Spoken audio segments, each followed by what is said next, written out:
Tantor Audio, a division of Recorded Books, presents Karma's Spirit by Lacey Carter Anderson, Helen Scott, and L.A. Boruff, narrated by Tiffany Morgan and Cody Roberts.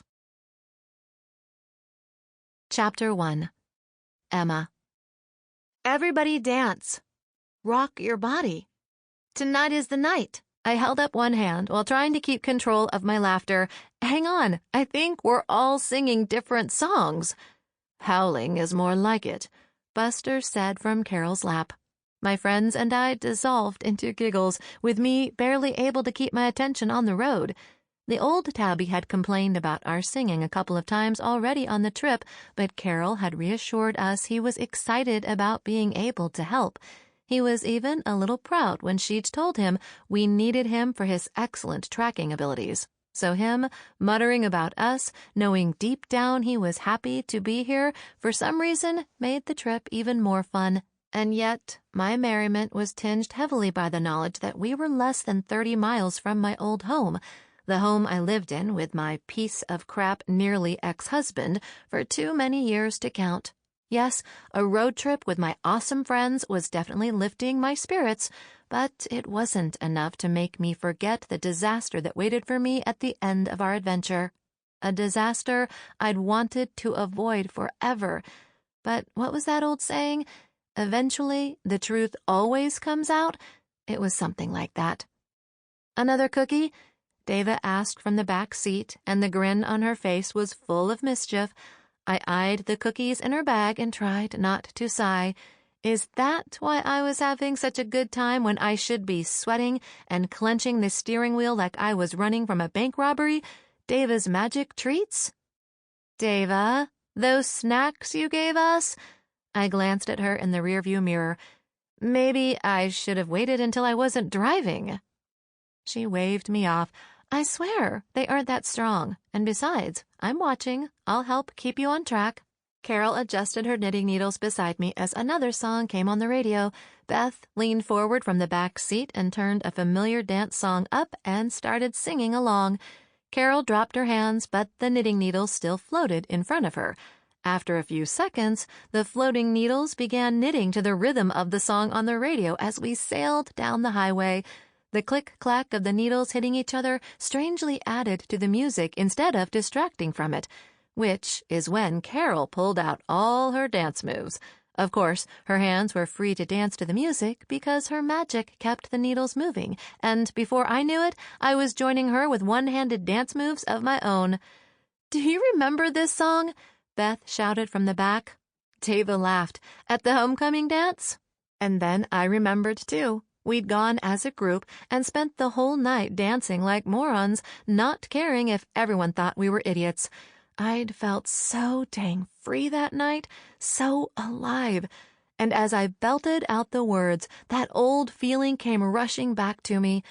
A van went past us with all the teenagers inside waving and laughing.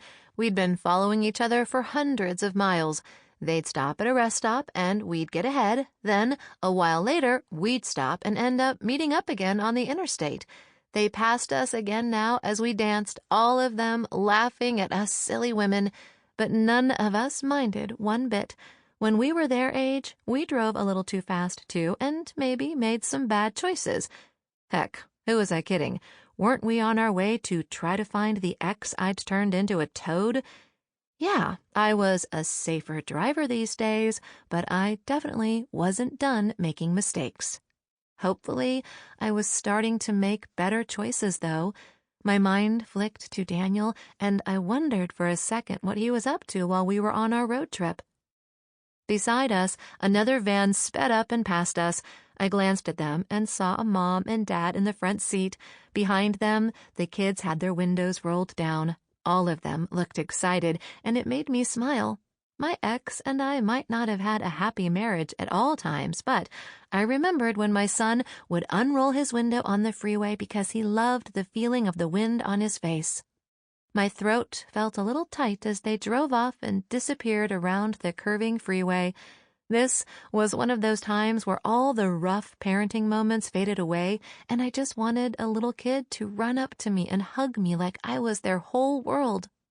And then I reminded myself of everything else that comes with it, of the diapers, the late nights, the cleaning up puke, the hours creating meals and helping with homework, everything that comes with having a kid, and that tight feeling slips away.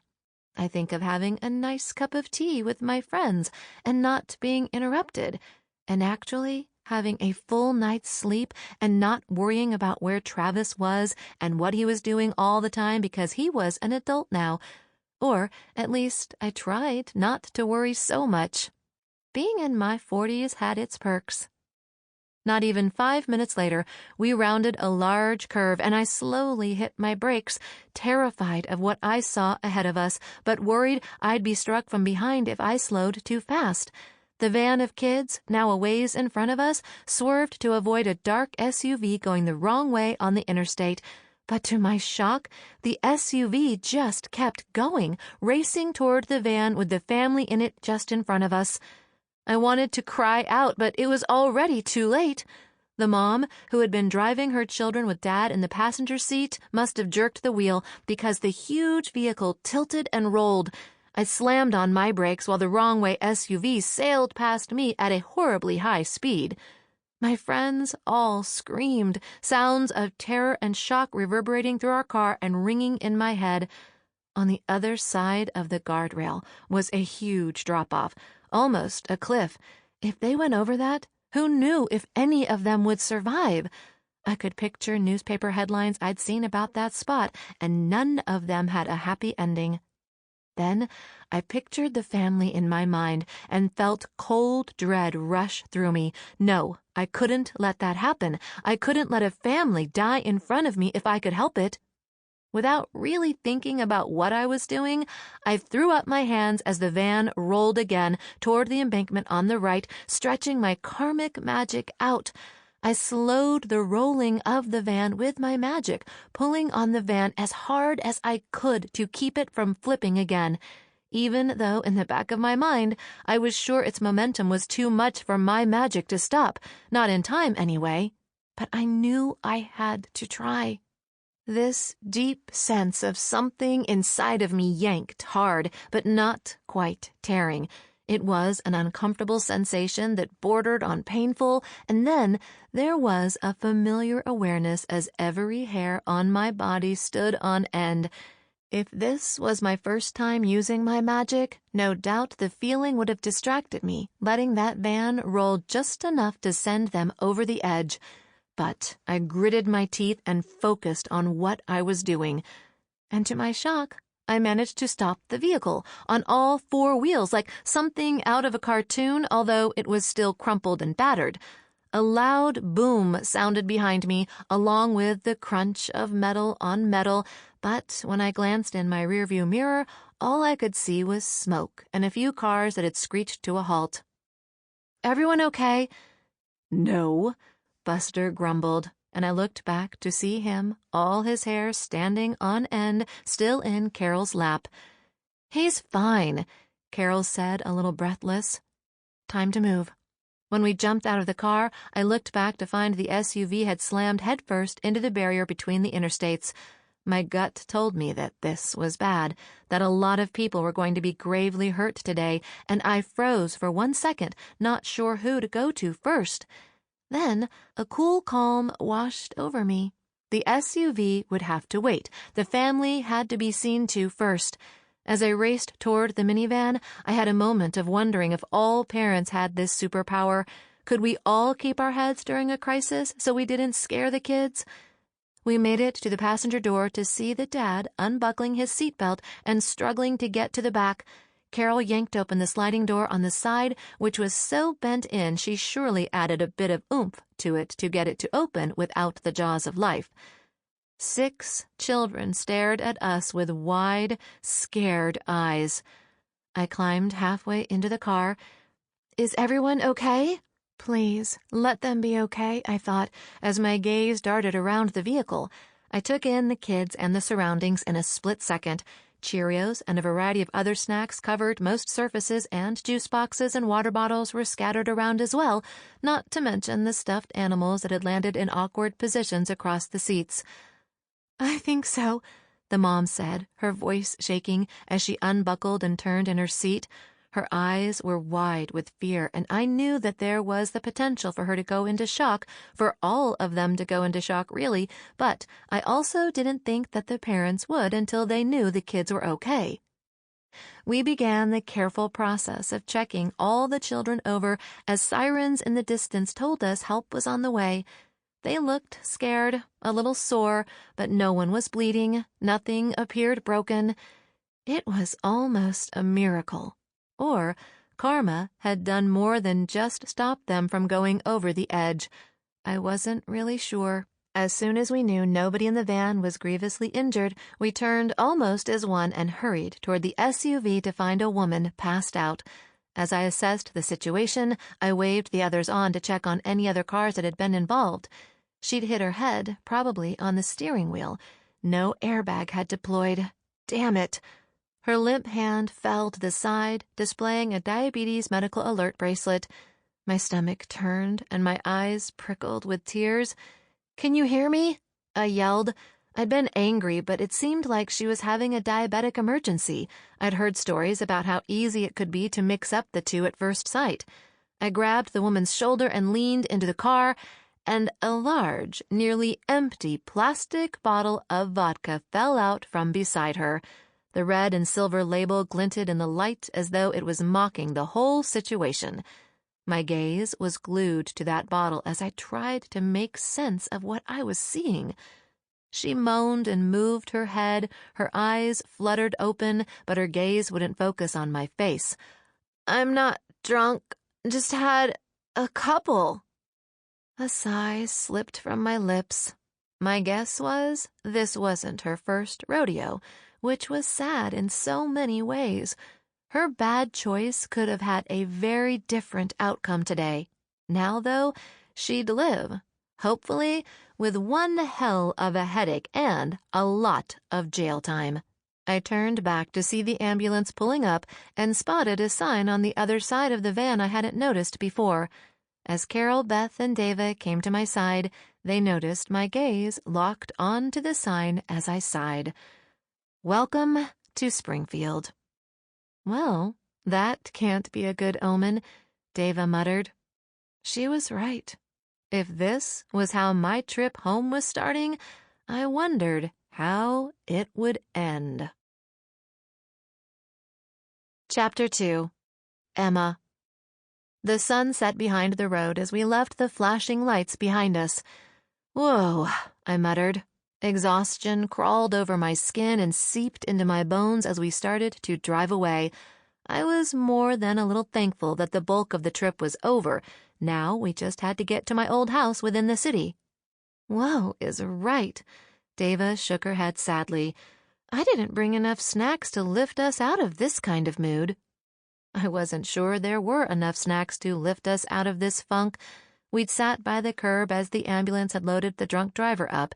As they did, another one had pulled up and the paramedics started checking the children out. While everyone spoke to the police, we tried to cheer the children up. We played random games, talked to them about school, about the family trip they were on, anything to distract them from what had just happened and how scared they were. We each told them about our kids as well. I told them all about how Travis hated road trips because he'd get so bored in the car and couldn't read or anything because he got car sick. They were appropriately horrified on Travis's behalf.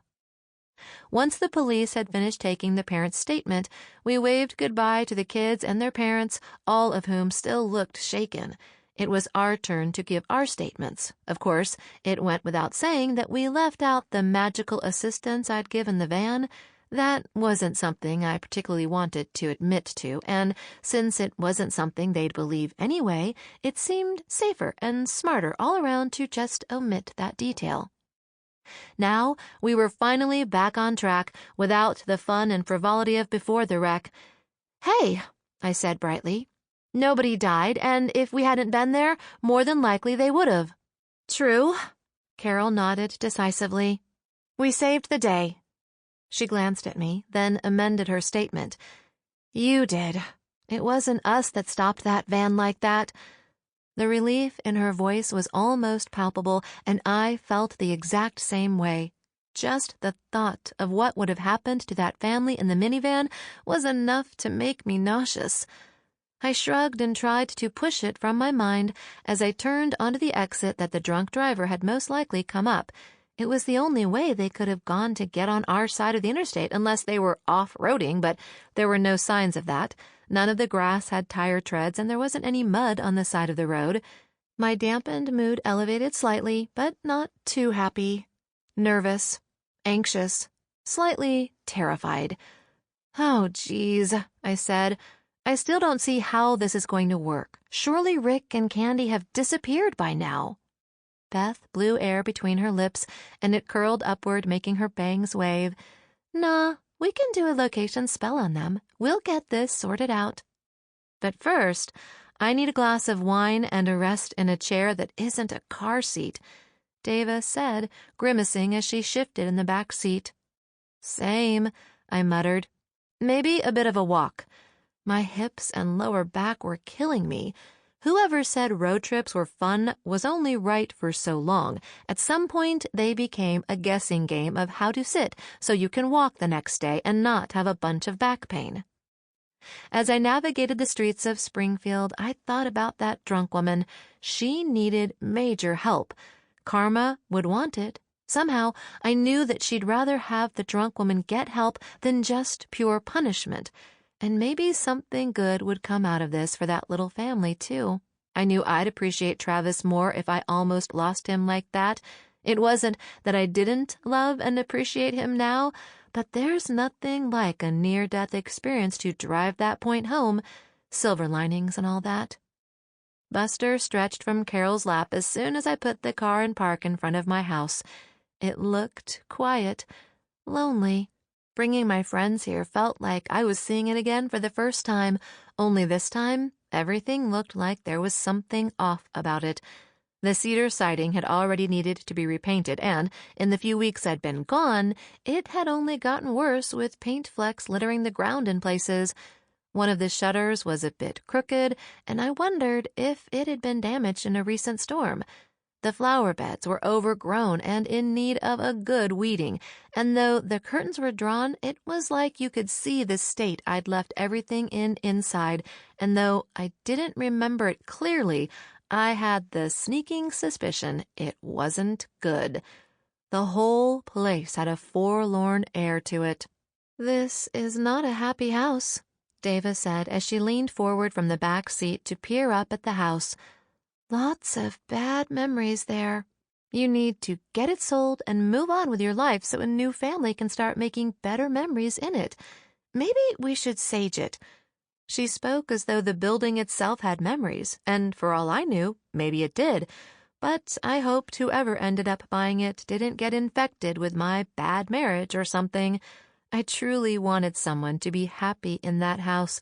I just knew it could have never been me. Not for long, at least.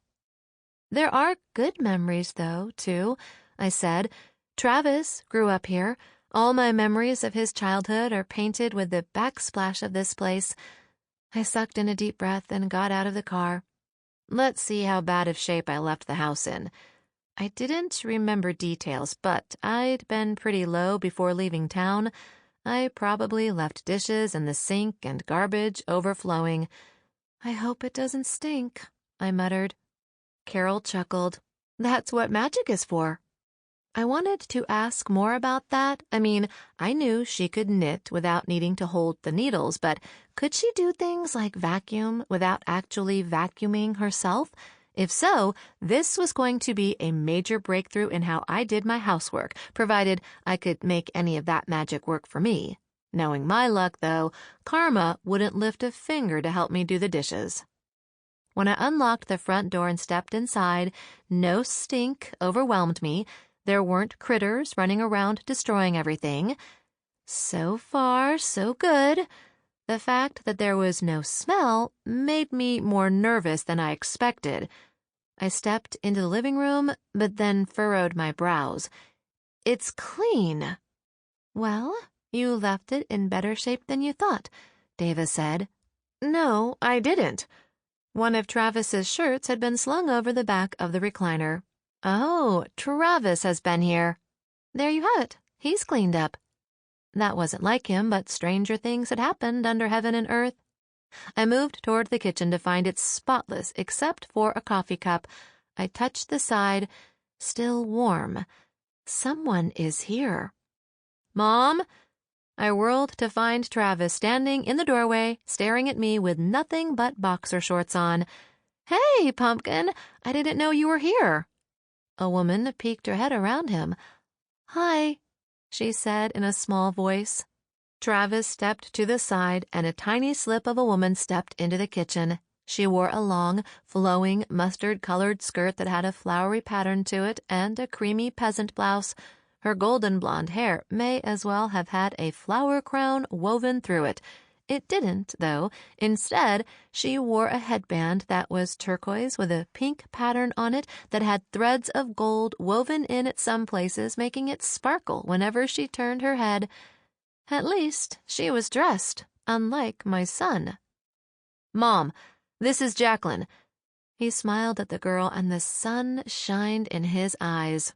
Uh-oh. He was head over heels, and she looked like she was about the furthest thing from who I'd pick for him.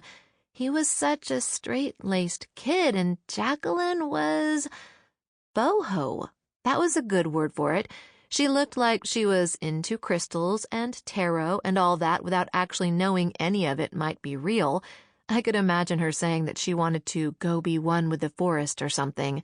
Not that it was a bad thing, just not what I expected for my nerdy boy. But then, she was in the engineering program, too. Maybe they had more in common than I thought. David jumped forward and held out her hand as I stared at my son and his friend in shock. Hello, she said. I'm Dava, one of Emma's friends. It's so nice to meet you both. She dropped her voice but could barely keep the laughter from it as she added, Maybe you want to run and put some clothes on? Travis's cheeks colored as he blinked rapidly, then jumped and ran out of the room. The familiar thump of his feet hitting the stairs at top speed made me smile and knocked me out of my musing. He'd run upstairs like that for most of his life, after school, after soccer, after his first girlfriend broke up with him, after me and Rick started fighting. My mood soured at the thought of my ex, but I wasn't going to let it ruin my first time meeting Jacqueline.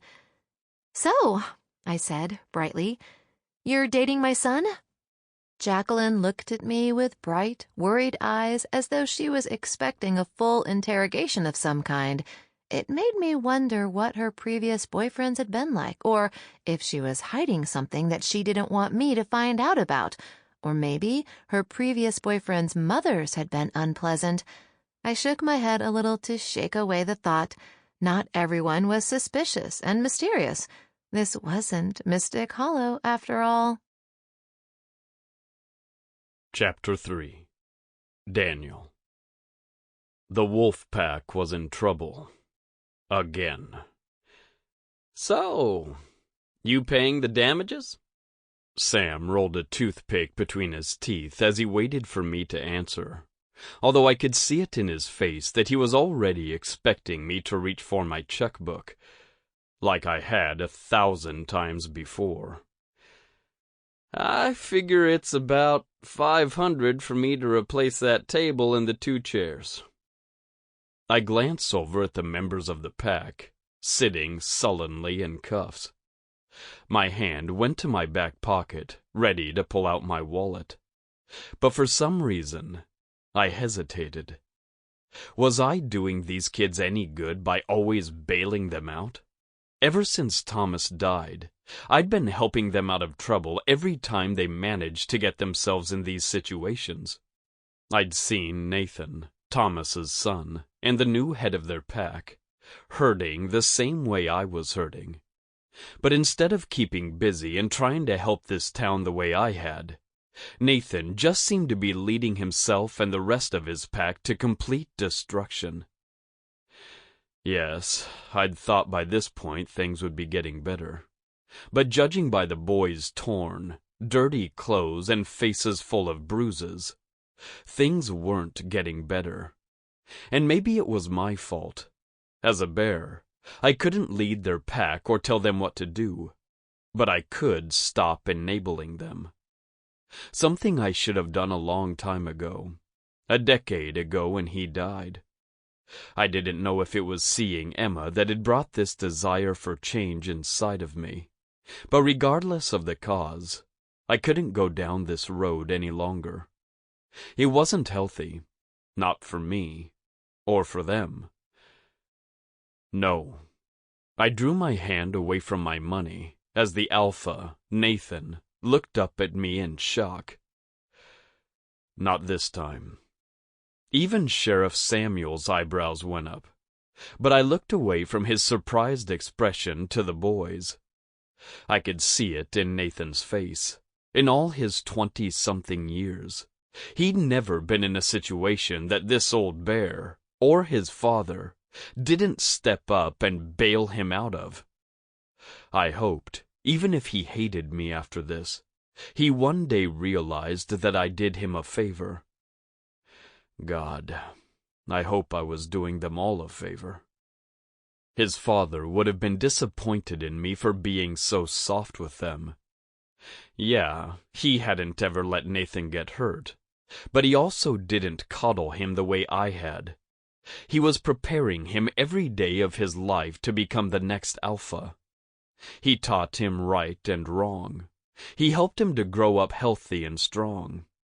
And then he was gone, and the solid foundation he'd built crumbled. It wasn't all my fault, but I hadn't helped. And as Nathan's gray eyes met mine and narrowed in utter hatred, I felt my stomach twist. I loved this kid like he was my own, but if he had to hate me to learn to be better, then I'd accept this. I looked at Sheriff Samuel, willing myself not to feel like a traitor. Put them in lockup. They need to learn a lesson because this shit isn't getting any better. The other wolves shuffled around and glared at me, and a feeling of betrayal and a whole lot of anger rolled off of them. It made me feel bad to see these lost kids probably feeling like they were losing another father figure. But if I was going to try my best to help them, then I needed to learn the difference between helping them and enabling them. By the end of this, they'd either improve, stay the same, or get worse. But at least I tried to make things better. If they can come up with the money to pay the damages, I can probably get them off with just community service, the sheriff said, adjusting the brim of his big cowboy hat, his mouth drawn into a thin line. No doubt he was thinking about how he was going to keep this rough pack of kids in our small jail until things got sorted out. His gaze met mine, and he huffed, his belly protruding even further as he realized what I already knew. They didn't have the money. They couldn't put two and two together long enough to make any money. The lot of them were aimless, not hunting the way the pack had done in the past, providing meat and fur to sell in the local shops, nor using the other resources on their lands to keep the pack coffers full. It was kind of depressing. It wasn't that long ago that the wolves were comfortably wealthy, run like a well-oiled machine, and were something to be proud of. Damn it. They'd fallen so far. And where was I? Just putting one foot in front of the other, trying to ignore my broken heart? A fat lot of help that had done this pack. Nathan's glare hit me again, and I swear he wanted to tear my head off. Wolves were known for being hot-headed, but most shifters knew when to bow their head and take their licks. Losing his dad so young had made Nathan angry, bitter, and not at all the kind of man who sat up tall, accepted the consequences of his actions, and tried to better himself. Maybe a little tough love would help the kid. Bailing him out certainly hadn't been doing it. Without another word or even a backward glance, I walked out of the bar and got into my truck. Turning the key in the ignition, her loud engine roared to life, and I buckled. Sample complete.